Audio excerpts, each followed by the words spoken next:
la administración de los activos sociales se lleva en la sociedad anónima a través del directorio. El directorio es el órgano de administración encargado de gestionar y administrar la sociedad. La estructura del directorio determina cuántos miembros pueden ser miembros del directorio, cómo se eligen y qué personas pueden ser designadas o aceptar el cargo de directorio. En lo que tiene que ver con el directorio puede ser unipersonal o puede ser pluripersonal, esto es plural y puede tener más de un miembro. En el caso que tenga un solo miembro, ese director a la vez va a ser el presidente del directorio y va a tener la función de representación societaria. No así en el caso que tuviera una representación plural, esto es más de uno. Podría ocurrir que haya un directorio con dos miembros, en cuyo caso uno es el presidente y obliga a la sociedad, digamos, por los actos y el otro no lo es.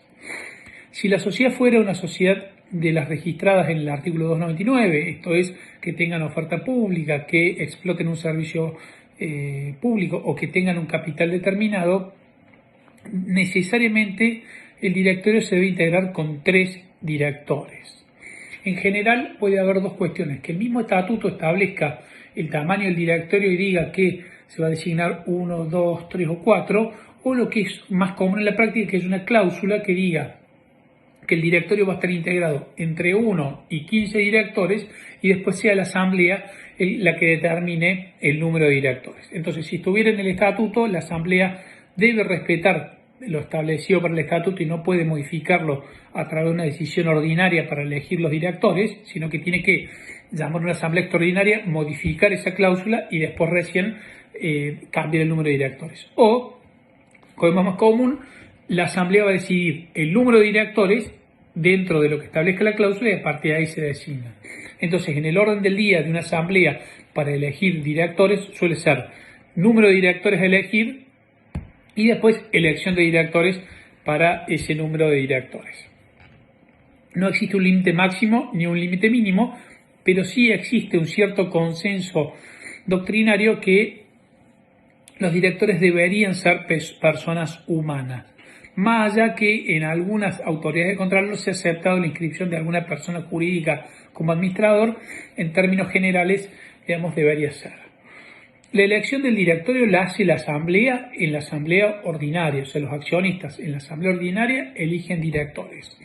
El director, no existe, digamos, salvo que el estatuto dijera otra cosa, es reelegible indefinidamente y la duración del directorio va a ser 3 ejercicios, no 3 años, porque puede haber ejercicios irregulares que hagan que sea menos de 3 años. Si el directorio fuera elegido por el Consejo de Vigilancia, que es un órgano digamos, alternativo y no necesario, puede pactarse un plazo máximo de 5 años. Pero la regla general en la mayoría de las sociedades es que los directores pueden ser elegidos por 3 ejercicios. ¿Qué pasa si se vencen esos 3 ejercicios? Si esos 3 ejercicios se vencen, no genera ninguna consecuencia en contra y, conforme lo dice el 257, los directores vigentes continúan funcionando hasta tanto sean reemplazados.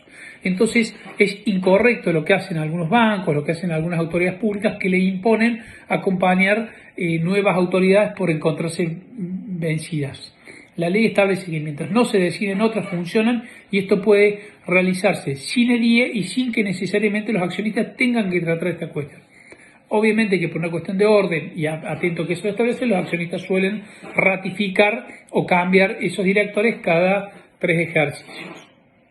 Tampoco establece cómo se deben elegir esos directores, si se pueden cambiar todos de uno o se puede generar lo que se llama el escalonamiento societario, en donde uno va cambiando de partes directorio. Pensemos un directorio que tenga 9 miembros, en donde todos los años se van renovando 3. Esto que se llama escalamiento o staged director, lo que permite es que no se cambien todos juntos y permite mantener una comunicación de la información a los efectos de poder continuar esa situación.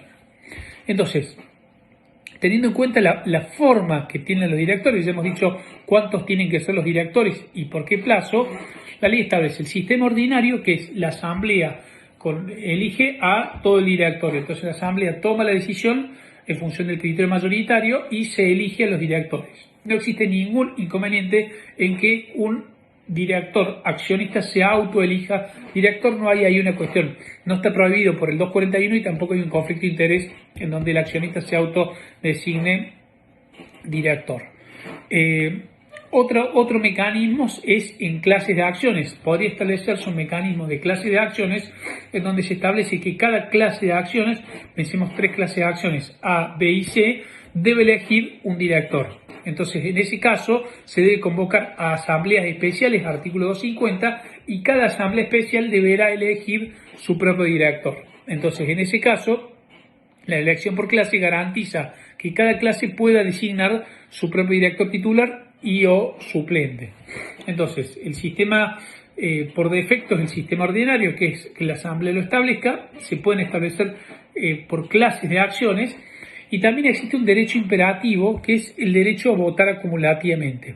El derecho a voto acumulativo está previsto en el artículo 263 y es un mecanismo que tiende a tutelar las minorías. Entonces, aunque las partes no pacten este sistema, es un sistema alternativo. ¿Por qué digo no es un sistema distinto del ordinario, sino que puede convivir naturalmente con el sistema de clase de acciones o con el sistema ordinario? Entonces, cuando los directores a designar sean más de 3, se puede activar el mecanismo en donde algunos accionistas pueden potenciar todos sus votos que podrían aplicar entre los 3 candidatos a los efectos de distribuirlos en 1/3 de las vacantes a cubrir. Para ejercer el derecho de voto acumulativo, básicamente lo puede hacer cualquier accionista, debe comunicarlo con 3 días hábiles de anticipación y comunicar con qué accionistas. Entonces, las condiciones iniciales para que sea naturalmente un directorio de más de 3, porque si no tiene más de 3 no puede cubrirse 1/3 de las vacantes, porque no puede haber algo menor a una persona humana.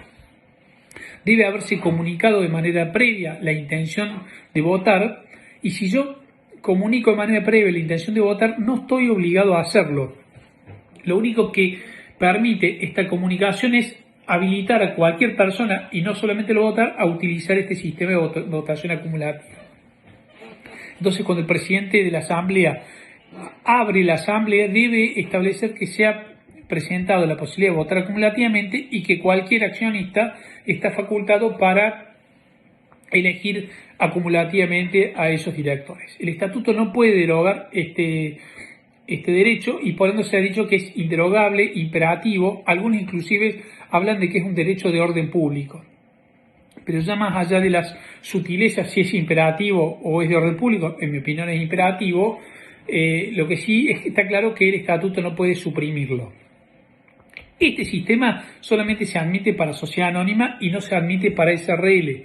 Por eso se ha cuestionado seriamente si se puede aplicar para la SAS, la Sociedad por Acciones Simplificadas, ya que el régimen supletorio de la SAS en materia de órgano de gobierno es la reunión de socios, en donde no se prevé el voto acumulativo. Esto no significa que los socios en una SRL o en una SAS puedan voluntariamente incorporar un sistema de votación acumulativa a los efectos de poder establecer esa manera. Entonces, teniendo en cuenta que cualquiera de los accionistas con 3 días hábiles de anticipación comunica, el director debe informar esta situación y permitir a todos que voten acumulativamente.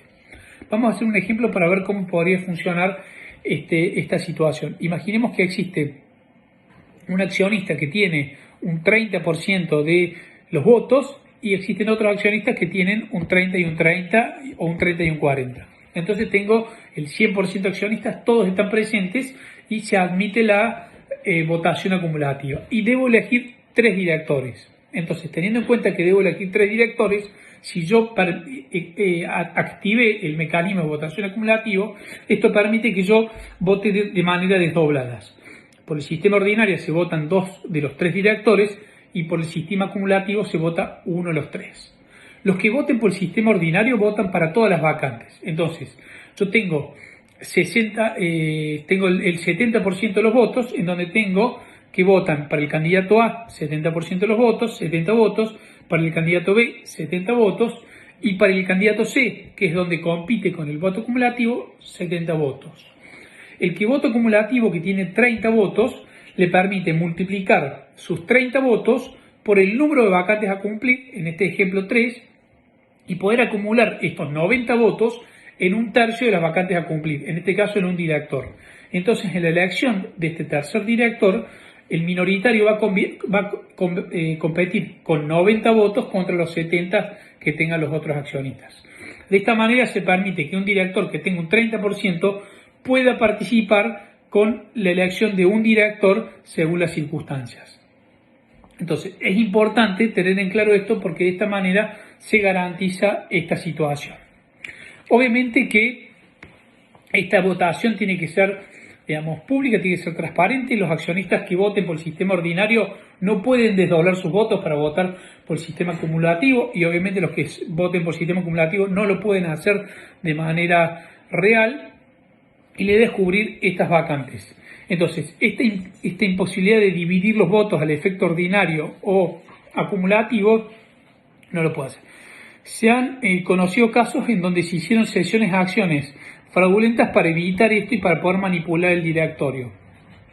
Si se logra acreditar que el fraude, lo cual no se presume y lo cual suele ser cuestionable en algunas situaciones, se podría admitir, según el caso, la posibilidad de impugnar esta asamblea, advirtiendo que esta cesión de acciones lo que hizo fue tratar de eludir la posibilidad de votación acumulativa. El hecho de haber comunicado que voy a votar mediante voto acumulativo no me obliga a mí en el momento de la asamblea a hacerlo, simplemente me habilita y no. Y el hecho de no haberlo comunicado tampoco me obliga a optar por el sistema ordinario y aunque yo no lo haya comunicado, puede ocurrir que lo comunique. El resultado, de la votación de los directores se hace por persona y no por directores de una determinada clase. Entonces se computan los 3 directores y se va tomando quiénes son los directores a los efectos de poder nombrar. Entonces se hace una elección y se determina quiénes son los directores que a ese efecto se puede establecer en la elección. Entonces, teniendo en claro los 3 sistemas de votación que existen en el orden argentino son el sistema ordinario, que es el previsto por defecto, el sistema de clases de acciones, que se activa siempre que haya clases de acciones, y el sistema acumulativo, que es una norma, un elemento natural, o sea que no está previsto necesariamente, que se aplica para una minoría siempre que lo haya comunicado. A partir de ahí, obviamente, se pueden establecer directores escalonados, se pueden establecer algunas pautas. Lo que sí queda claro que más allá de los sistemas de elección, no cualquier persona tiene que ser, puede ser elegida director. En mi opinión, solamente las personas humanas podrían ser directores, haciendo esa salvedad que existen algunas personas jurídicas que han sido entendidas. Obviamente, quienes no puedan ejercer el comercio, hoy con el 320 ya no hay actos de comercio, podremos decir que no pueden realizar actividad comercial, no pueden ser directores. La ley habla de los fallidos culpables o de la quiebra fraudulenta por 10 años. Todo esto ha quedado sin efecto de cara a los artículos 234 y siguientes de la ley de concursos, y la inhabilitación para ser director es de 1 año desde que cesó desde la quiebra. En el caso de yo fuera director de una sociedad y la sociedad reclama quiebra, estoy inhabilitado por 1 año para poder ser. Pasado ese año voy a poder ser director de esa sociedad. Lo mismo en el caso de que yo fuera el quebrado. Si yo soy quebrado, pasado 1 año cesa y de manera automática, como ya lo ha dicho la Corte.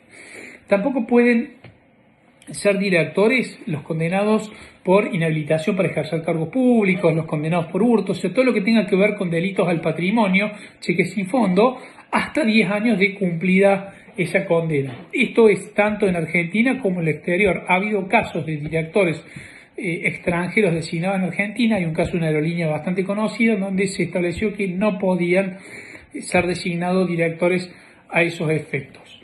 Tampoco pueden ser designados funcionarios de la administración pública cuyo desempeño se relacione con el objeto de la sociedad. Pensemos en algún empleado de un ministerio de salud para formar parte de una clínica, o un ministerio de agricultura para formar parte de una empresa vinculada a los agronegocios. Ahora bien, esta salvedad debe hacerse cuando la sociedad sea una sociedad con participación estatal, sea mayoritaria o minoritaria.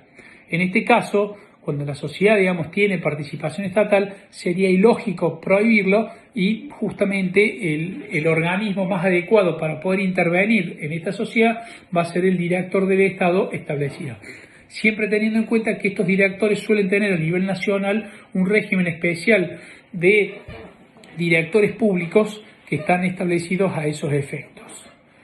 Con respecto a la revocación del directorio, hay que distinguir lo que es la revocación de la remoción. La remoción requiere necesariamente de causas y la remoción se puede hacer judicialmente a través de la acción de remoción con una acción accesoria de la intervención judicial, artículo 103 y siguiente. La revocación puede ser ad nutum, esto es sin causa. Entonces, si la Asamblea decide cambiar el director, no solamente a los 3 años que establece el plazo de duración, sino a los 3 ejercicios que está establecido, sino cuando quiera, lo puede hacer sin problema y a esos efectos debe designar nuevos directores. Entonces, la Asamblea, que es soberana, si ha designado un director por 3 ejercicios y al año entiende que lo quiere sustituir, no es necesario que invoque ninguna causa, convoque asamblea y a la hora de designar nuevos directores lo puede cambiar. Inclusive lo puede cambiar varias veces en un año si no está conforme con su directorio. Ahora bien, las limitaciones se pueden plantear para los casos de los accionistas que hayan sido elegidos por el voto acumulativo o en el caso de los accionistas que hayan sido elegidos a través de algún sistema de clases de acciones. ¿Por qué? Porque en esos casos se podría utilizar este mecanismo de revocación para afectar los derechos que establece la situación. Entonces, en regla general hay que tener mucho cuidado que el mecanismo de revocación que establezca el estatuto o la ley de sociedades no pueda afectar este funcionamiento. Obviamente que en el caso que un director falleciera o tuviera una enfermedad o hubiera renunciado, no hay que hacer una nueva elección, sino que existen algunos directores suplentes que van tomando posición en el directorio en la medida de que hayan sido designados. Sea porque fueron designados para ser suplentes de una determinada persona, o sea porque en el orden de designación que fueron los suplentes deberán ir ingresando cubriendo las vacantes que a ese efecto correspondan.